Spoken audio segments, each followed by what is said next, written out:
নমস্কার দর্শক বন্ধুরা, রে স্পোর্টসের পর্দায় আপনাদের সকলকে স্বাগত জানাই।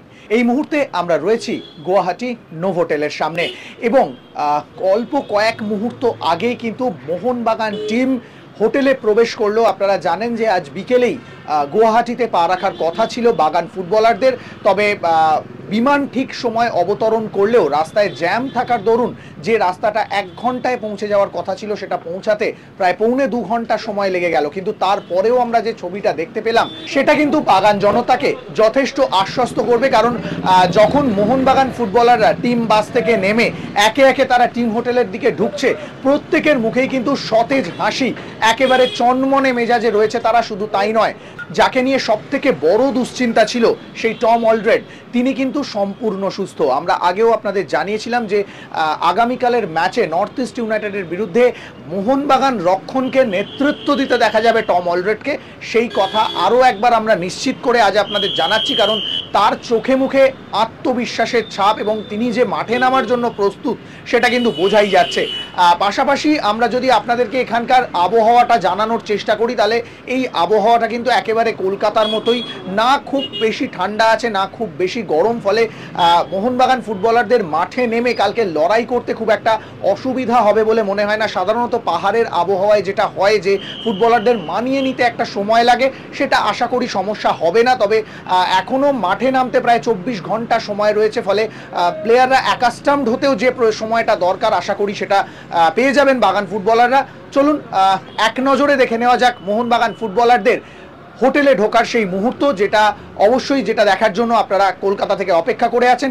রে স্পোর্টসের ক্যামেরায় ধরা পড়েছে সেই ছবি আমরা আপনাদের কাছে পৌঁছে দিচ্ছি।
গুয়াহাটি থেকে ক্যামেরায় শুভম মণ্ডলের সঙ্গে সৌরভ মুখার্জি, রে স্পোর্টস।